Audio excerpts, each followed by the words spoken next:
Welcome to the Chris Graham Show. That's me, Chris Graham. We'll talk today about the UVA Charlottesville Baseball Regional. The NCAA Baseball Tournament starts on Friday. The Cavs beginning play with a game against number 4 seed in the Charlottesville Regional, Bucknell, at 2 p.m. And, of course, Augusta Free Press will be there. I'll be in the press box at Davenport Field. First pitch at 2 p.m. with a live blog on Augusta Free Press, game score updates, game insight, and more. And we'll be after the game, we'll be there with post-game coverage, interviews with Coach O'Connor and some of the players as well. And we'll be in Charlottesville all weekend for the Charlottesville Regional, and also involved. There's UVA and Bucknell game 1, game 2 on Friday night.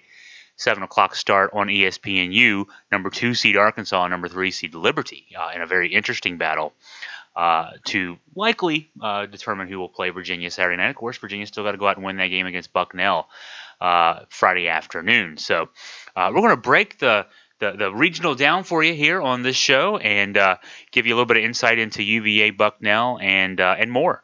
And so we're going to come back actually and talk about UVA Bucknell specifically, and then get into a little bit more regarding specifically UVA pitching and the UVA offense, or lack thereof, this season. That's coming up after this break here on the Chris Graham Show. Businesses, what do you do to get your word out? The web, Facebook, TV, radio, print ads? That's all important, but do you have a cohesive marketing strategy? Augusta Free Press can help you get everything pointing in the right direction. Sales. Call us today at 540-949-6574 or visit us online at afpbusiness.com.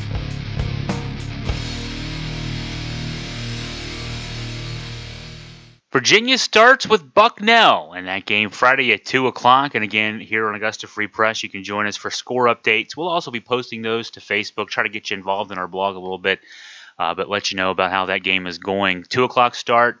Looks like the weather's going to be good, so I think we can say a 2 o'clock start. We've had some bad weather in Virginia this week that's made it difficult for the local high schools trying to get through their tournaments. But Virginia and Bucknell scheduled for a 2 o'clock start. Artie Lewicki gets the start for Virginia. A 5-1 record this season, a 1.99 ERA, and Bryson Huff gets the start for Bucknell, the junior right-hander, 8-3 with a 4.37 earned run average for Bucknell. So the Cavs get the matchup in that first game of the regional, and Artie Lewicki had several strong outings to close out the regular season, but did struggle in the ACC tournament in his one start, the eventual 7-6 loss to Maryland. He did not get the loss in that game, but he pitched 5+ innings, gave up 4 runs in that game. Not quite the tune-up he wanted for NCAA play, but Artie working his way back into the 3-man rotation. And as the season went on, coming back from his arm injury, really from a couple years ago, he pitched a few games last year, but didn't come back at full strength certainly. And this year, as the last several weeks of the season went on, Artie got stronger and stronger, and he kept pitching deeper into games, and finally, again, having that rough outing against Maryland, a team that, of course, qualified for the NCAA tournament as well. But Artie will get the start in game 1, and likely game 2 starter then would be Nathan Kirby for Virginia on Saturday. Either win or lose, he'll start game 2, and then game 3 will come to Brandon Waddell, last year's number 1 starter, this year's number 3 starter, and he'll get the start on Sunday. And that's assuming, I guess, that Virginia wins at least one of those first 2 games, he'll get the start on Sunday. Of course, for Cavs fans' sake, they would love to see Artie get the win in game 1, and then Nathan Kirby win game 2, and then Sunday is a chance to win that regional championship. But that's a ways away. There's still a lot of baseball to be played before we get to that point. Virginia having an interesting road here, and with a number 3 national seed, a lot of expectations for this Virginia team. This is Virginia's 11th straight appearance in the NCAA tournament, all 11 seasons that Brian O'Connor has been the head coach at UVA. And the Cavs are 27-23 overall in NCAA tournament play under Brian O'Connor, 33-29 program-wise. Only 3 other appearances in program history in the NCAA tournament before Brian O'Connor came on board in 2004. The Cavs 21-13 in their last 5 seasons, and this is the 5th straight year that Virginia has hosted a regional. And Virginia owns 4 regional championships, 2009, 2010, 2011, and 2013. And also has been to the College World Series twice, 2009 and 2011. But it's been a couple years now, obviously, since the Cavs have been in the World Series, and a lot of expectations for this team. This team was a preseason number one in a few of the national polls, spent a lot of time this season at number one in the national polls, and only of late fell down from that. I mentioned number 3 national seed, the Cavs 2-4 in their last 6, losing 2 of 3 in a series at Wake Forest to end the regular season. That was the first weekend series loss for the Cavs in the 2014 season. And then the Cavs losing 2 of 3 in the ACC tournament, including a kind of a heartbreaking loss, that 6-4 loss to Florida State in their third and final game down in Greensboro, a game that really didn't mean anything as far as the ACC tournament championship game was concerned. By that point, Virginia and Florida State both knew that they were not going to be in that championship game, but 2 top 5 teams playing in their final tune-up before NCAA tournament play. It ended up that Florida State got a number 5 national seed, and they're hosting their own regional this weekend. The Cavs had a 4-1 lead going into the 7th, with Nathan Kirby having pitched a gem of a game, giving up 1 unearned run in 6 innings, only 84 pitches. Very economical outing for Nathan in that game. But then the bullpen blows the lead completely in the 7th inning. They gave up 4 runs.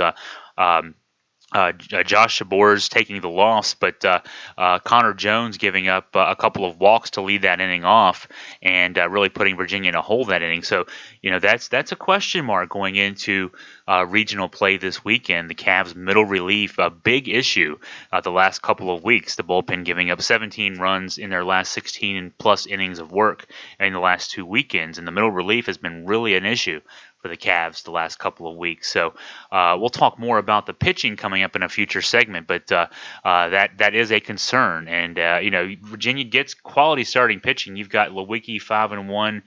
You've got Brandon Waddell at 8-3 and Nathan Kirby at 8-1. You've got 3 quality starters who can get you into the 7th, sometimes the 8th inning of a ball game.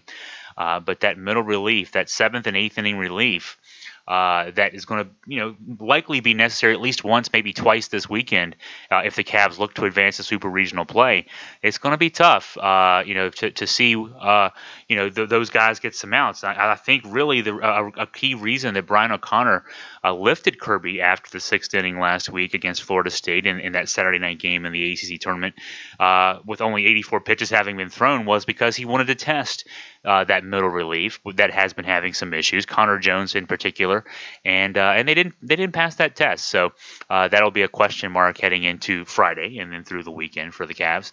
We'll come back. We're going to talk specifically about pitching, a little bit more about pitching. I guess we've already kind of covered that a little bit here on this segment. We're going to go more in depth on the issues in middle relief. That's coming up next on The Chris Graham Show. The web world is moving to WordPress. Don't get left behind. WordPress sites are easy to manage and update without needing a professional to do that work for you. Let Augusta Free Press take you into the WordPress world. Call us today at 540-949-6574 or look us up online at afpbusiness.com.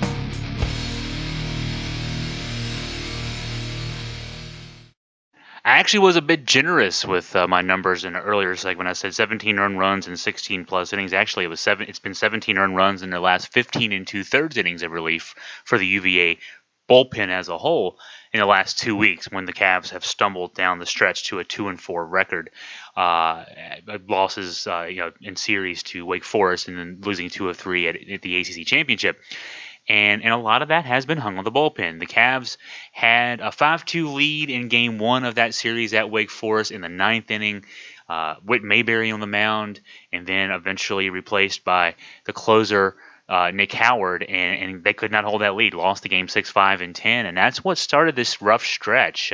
That game was definitely blown by the pen, and then also that loss to Florida State in the ACC tournament was one you can definitely hang on the pen as well. So you take those 2 losses away, if the pen does their job, you're talking about a 4-2 finish down the stretch, which would not be shabby to say the least.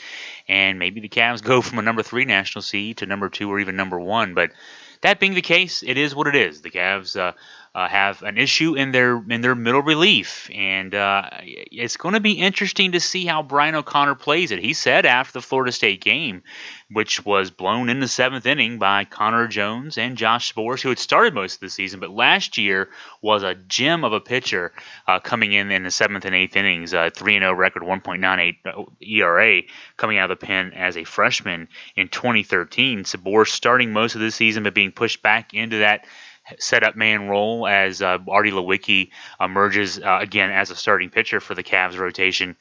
The two young men. Connor Jones was really most of the season was a dominant pitcher. He had a 1.38 ERA in his first 16 appearances as the seventh and sometimes early eighth inning guy, depending on the situation. Depending on Whit Mayberry's availability in a particular game. But in his last 8 appearances, a 7.65 ERA for Connor Jones, the highly touted freshman. Right-hander whose fastball is 91, 93. He's got a lot of movement on his pitches, but of late, I haven't noticed, from being in ballparks and seeing the radar gun flashed up on screens, haven't noticed anything in terms of a velocity change. It's really just been maybe location, maybe wild in the strike zone, missing some spots in hittable places, falling behind in counts. And so some issues there perhaps for Jones. Spores maybe just having a little bit of an issue transitioning from the starting role that he had played most of the season for Brian O'Connor on the pitching staff back into that setup man role. He's definitely got the stuff. Spores also a 91, 93 guy on the fastball, a lot of movement, especially downward movement on his pitches. But Spores, he took that loss again in the loss to Florida State. He's the one who gave up 3 straight hits in that critical seventh inning where the Florida State offense turned a 4-1 deficit into a 5-4 lead and an eventual 6-4 win. And so those are your 2 guys coming out in the seventh inning. At least one of those 2 guys. Brian O'Connor may be looking to get out in your seventh inning. He said after that Florida State game that he's not going to change things necessarily heading into now NCAA tournament play. If he were to do so, it could be that you might see Austin Young, the senior, who is another power pitcher, fastball running as high as 94, sometimes even 95 on the gun, only allowing 3 runs this year in 21 2/3 innings, a 1.25 ERA, 22 strikeouts, 2 walks, so some good control numbers there, also some good power numbers, and a 187 opponent's batting average. But one thing we've seen here is that Young is not really a key part of your A bullpen. He has not been most of the season. He's come in a few tight games in ACC play, weekend play, but for the most part, Young has been part of your B bullpen. And so whether or not Brian O'Connor sticks with what he said after the Florida State game and sticks with Connor Jones and Josh Spores as your seventh inning guys, or if Austin Young maybe does make that transition from the B bullpen to the A bullpen, that will be interesting to see. I think there is a lot of evidence and a lot of thought, at least, that Austin Young could certainly succeed in that role. He did 2 years ago for a Cavs team, pitching a lot down the stretch that year as a seventh inning setup man. But again, he's not been playing in that role and been used in that role a lot this year, to say the least. Whit Mayberry in the eighth inning is still your eighth inning closer, if you want to say. Mayberry, a 6-1 record, 1.83 ERA, 47 strikeouts, 11 walks, and 44 in the third innings pitched, a 180 opponent batting average. So Whit has been consistently brilliant this year. The fifth-year senior coming back himself from arm issues.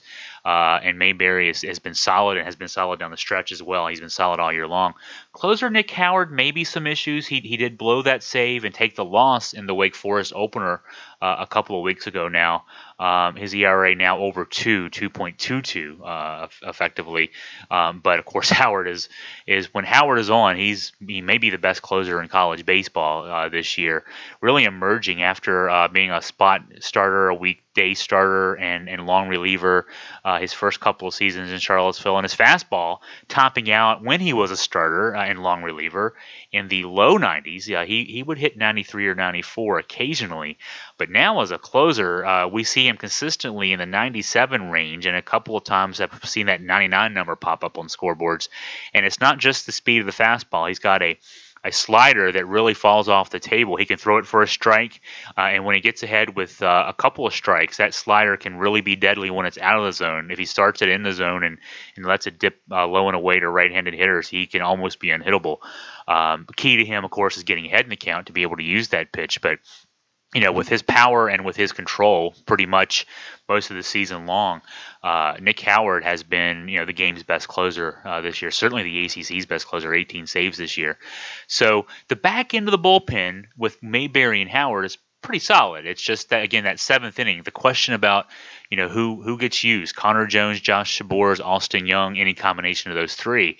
And that's all assuming, another, of course, if I can use that here in this segment, that the starters, starting game one, Ari Lewicki, game two, we'll expect Nathan Kirby, and then, of course, assuming a game three, and I think a lot of Cavs fans do assume a game three, Brandon Waddell, whatever issues there may be there, those guys can get you into the eighth inning very regularly, so that may take away that seventh inning issue completely. Another issue, again, with Sborz, too, could be that Sborz, having started most of the season, he may be held in reserve, especially the first 2 days, because he might be needed to start a game or two, because, if you win through, obviously you play 3 games. If you lose early, you end up playing 5 games if you want to win the championship. So you would need Sborz and then a staff day. But if you win through to Sunday, lose the Sunday game, and have to come back for an if necessary game on Monday, Sborz would be a very, very good choice to have to start that 4th game. So Sborz may already be out of the equation. It may be down to Young and Jones, and you got a couple good choices there. Jones struggled of late, but he's been successful at times this season, and Young has been successful throughout the season. So interesting issues there for Brian O'Connor to get through as this weekend goes on. One more segment, we'll go into the offense and the issues that the offense has had this year. That's coming up on the Chris Graham Show. The web world is moving to WordPress. Don't get left behind. WordPress sites are easy to manage and update without needing a professional to do that work for you. Let Augusta Free Press take you into the WordPress world. Call us today at 540-949-6574 or look us up online at afpbusiness.com.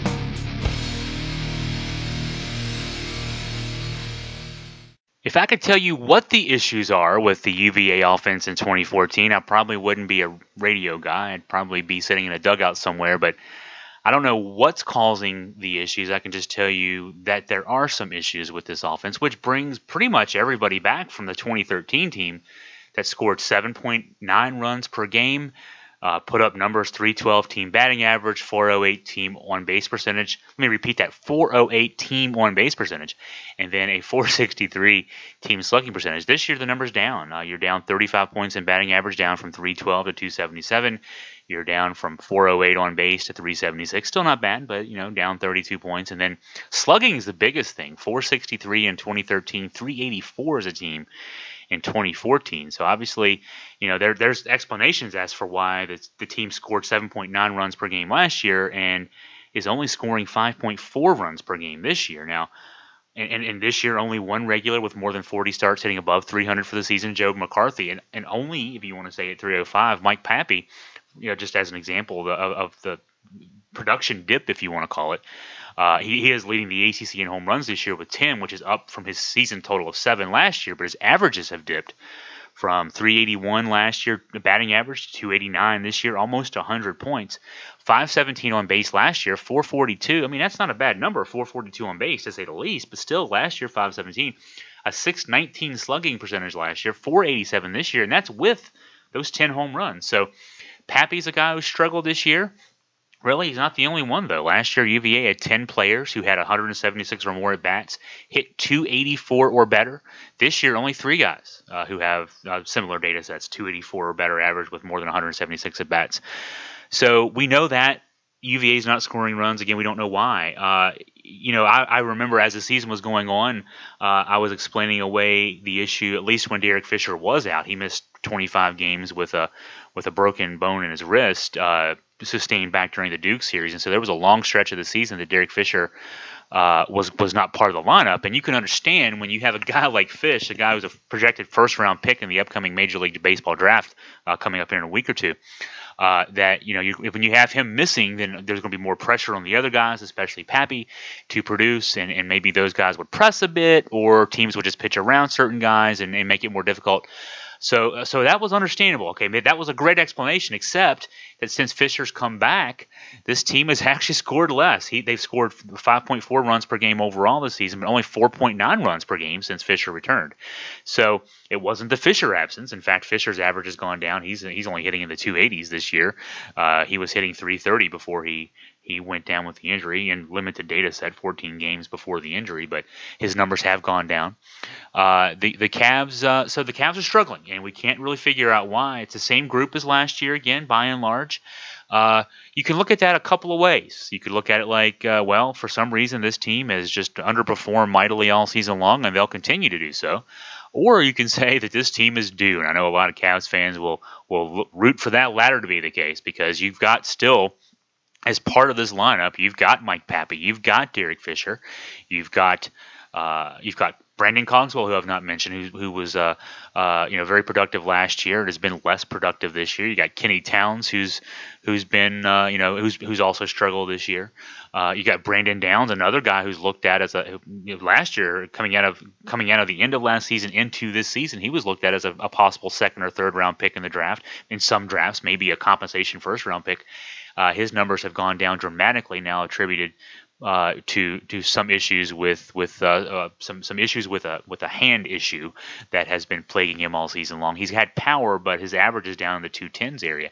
So you've got a lot of guys in that lineup who have been productive and very productive in the past, who've not been productive this year. So one thing we can say for sure, in addition to the fact that this team is not scoring runs, is that there's been a lot of pressure as a result on the pitching staff, and perhaps the last couple of weeks that's been felt. I've talked about the 2-4 finish to the regular season down the stretch. Perhaps this Cavs pitching staff, which has had to win a lot of low-scoring games, is starting to feel that pressure. The Cavs this year leading the ACC with a 2.36 team ERA.